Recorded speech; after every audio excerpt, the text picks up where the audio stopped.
राम राम। ओम नमः शिवाय।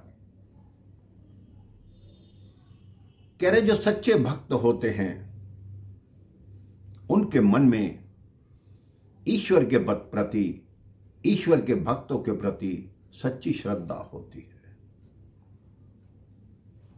महंत नाभादास जी जो वृंदावन में निवास करते थे, एक दिन गोस्वामी तुलसीदास नाभादास जी के आश्रम में मिलने आए तो उन्होंने देखा बहुत बड़ा ही भंडारा चल रहा था। अब उन्होंने सोचा इतनी भीड़ है, हजारों लोग हैं, तो मैं इस भंडारे में नाभादास जी को कहां से ढूंढूं। अब तुलसीदास जी को ऐसा स्थान मिला जहां पर संतों की पादुकाएं रखी हुई थी। तुलसीदास जी उन संतों की पादुकाओं के बीच में ही बैठ गए।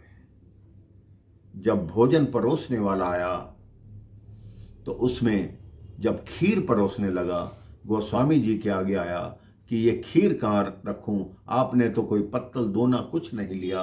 गोस्वामी तुलसीदास जी ने एक संत की पादुका उठाई, कहते हैं खीर इसमें डाल दो।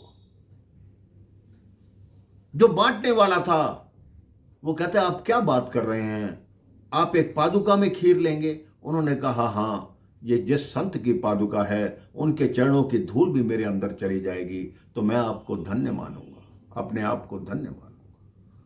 वो भक्त भागकर नाभादास जी के पास गया। नाभादास जी को बताया कि एक व्यक्ति ऐसा बैठा है संतों की पादुकाओं के पास जो संतों की पादुका में ही खीर मांग रहा है। नाभादास जी की आंखों में आंसू आ गए। उन्होंने कहा वो गोस्वामी तुलसीदास जी के अतिरिक्त कोई नहीं हो सकता। नाभादास जी भागकर तुलसीदास जी के पास गए। उन्होंने कहा प्रभु आपका आसन यहां पर नहीं है, आप तो ऊपर चल के व्यास गद्दी पर बैठो। तुलसीदास जी को व्यास गद्दी पर बैठाया गया। हर भक्त का अलग अलग भाव होता है मेरे भाई बहन। कान्हा जी का एक ऐसा भक्त था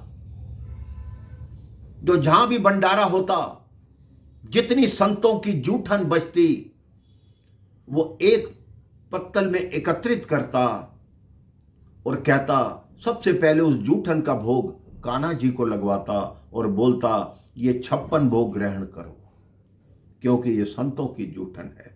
कान्हा जी को भोग लगा के वो स्वयं भोजन पाता। उसका यही नियम रोज चल रहा था। एक दिन की बात, भंडारा समाप्त होने में थोड़ी देर हो गई, दोपहर के 2 बज गए। उसने कहा मैं तो भूख सहन कर लूंगा, लेकिन मेरा कान्हा भूख सहन कैसे करेगा।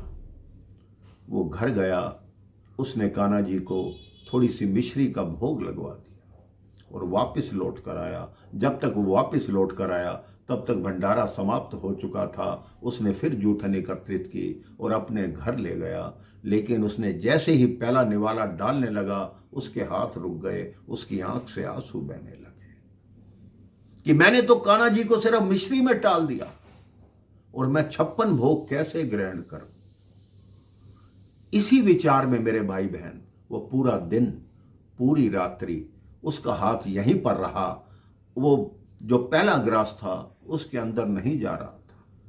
प्रातः काल का समय एक छोटा सा बालक आया। उसने कहा क्यों कल से ऐसे बैठे हो, लाओ मेरे हिस्से का ग्रास मुझे दो। उस बालक ने वो ग्रास खा लिया। तब उसको ध्यान आया कि ये मेरे हाथ से ग्रास कौन खा गया। तो इसीलिए मेरे भाई बहन, जिस व्यक्ति का भगवान के प्रति जैसा भाव है, भगवान उस भाव को पूर्ण करने अवश्य आते हैं।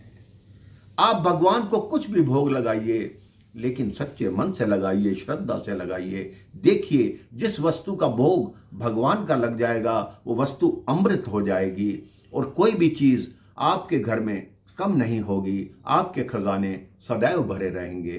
राम राम, जय श्री राम, ओम नमः शिवाय।